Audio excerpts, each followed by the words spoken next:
ये हुकूमत का बहुत ही गैर मुनासिब फैसला है। मुशर्रफ के दौर से पहले ये होता था कि जब आपकी उम्र 70 साल होती थी तो आपकी पेंशन डबल हो जाती। मुशर्रफ साहब ने आके 70 साल की उम्र को बढ़ा के 72 साल कर दिया। ज्यादती की उन्होंने बहुत ज्यादा कि हुकूमत को बजाय के पेंशन को बढ़ाने के उन्होंने जो बढ़ाई भी है वो भी 7%, 5% से क्या बनता है जी। जबकि उसके मुकाबले दवाइयों की कीमत 300 गुना ज्यादा महंगी हो गई। आप फैमिली को पेंशन दे रहे हैं और वो उसका मियाँ फर्ज करें कि डेथ हो जाती है तो आप कहते हैं कि 10 साल तक पेंशन मिलेगी तो उसके बाद नहीं मिलेगी। तो जो बेवा है अगर वो 20 साल जिंदा रहती है तो बाकी 20 साल कैसे गुजारेगी। नागी साहब, इस वक्त खबर ये आ रही है कि जी जो पेंशन है जो मिलती है जो खवातीन जिनके शोहर सरकारी अफसर होते हैं और उनकी डेथ हो जाती है और उसके बाद जो उनको पेंशन दी जाती है उसका जो दुरानिया है वो अब 10 साल कर दिया गया है फेडरल हुकूमत की तरफ से।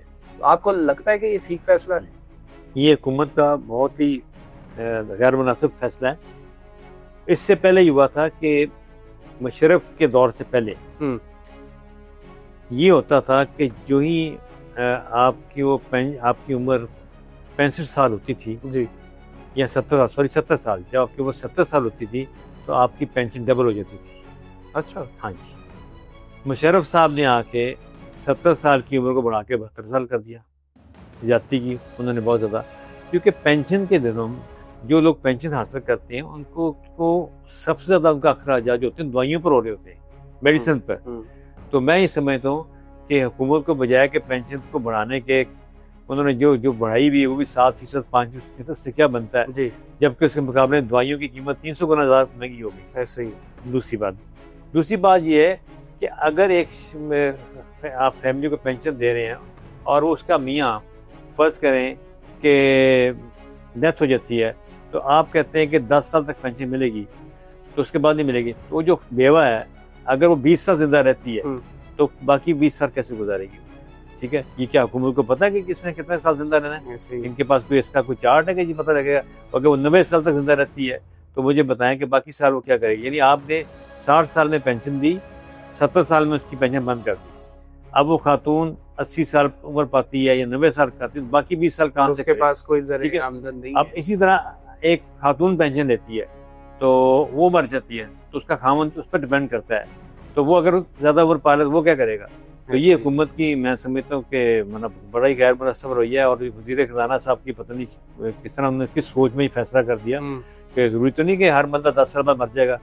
तो ये गलत बात है। पेंशन को उसी हिसाब से बढ़ाएं जिस तरह उन्होंने अपने मेंबरान असम्बली की तरह बढ़ाई है, कम से कम उसके बराबर तो करें। अच्छा जी, मैं चाहूँगा कि हमारे व्यूअर्स को ये भी बता दें कि कितनी सैलरियाँ बढ़ी हैं जो हमारे असम्बली के मेंबरान। आप अगर 1.5 लाख की तो 15 लाख होगी, एक मिसाल दे रहा हूँ। अच्छा, ऐसा हुआ, ठीक है। अगर 2.5 लाख थी किसी की प्राइम मिनिस्टर की तो 20 लाख पे चलेगी। तो कोई रेशियो तो करें। अगर आपने उनकी तरह देखें, मेंबरान असम्बली की तरह बनी, पानी का बिल उनका फ्री है, बिजली का फ्री उनका है, गैस उनकी फ्री है, टेलीफोन उनका फ्री है, एयर सफर उनका फ्री है, और फिर इतना सूर्या के साथ उनको इतनी तरह देना, ये कहाँ की मुनासिब। दोनों ये है कि आप पेंशन एक अलग जो जरिया है नहीं, आप फिर करें ना हुकूमत के जो पेंशनर्स हैं उनके लिए भी करे। अगर वो हवाई सफर करेंगे तो उनका 50% हवाई सफर दिया जाएगा और ट्रेन का सफर करेंगे 50% को लेस किया जाएगा। तो मजा आता है, ठीक है। और अगर पेंशनर अपना कहीं राशन कार्ड बनवा लें या उनको कार्ड बनाया जाए, अगर किसी स्टोर पे शॉपिंग करते हैं, घर की ग्रोसरी लाते हैं तो उनको 50% रेट मिले, फिर तो मजा आता है। होना तो ये चाहिए, क्योंकि पेंशनर तो बेचारे जाहिर है कि 60-70 के बाद तो बहुत कम होंगे जो सेहतमंद रहते हैं, तो उनके बाद उनको जरूरत तो पड़ती रहती है दवाइयों की। तो ये हुकूमत की मेरा ख्याल है। चले, हमारी जो हुकूमत है उससे रिक्वेस्ट है कि अपने फैसले पर गौर करें और ये जो पेंशन बंद करना है ये बिल्कुल भी मुनासिब नहीं है। अल्लाह हाफ़िज़।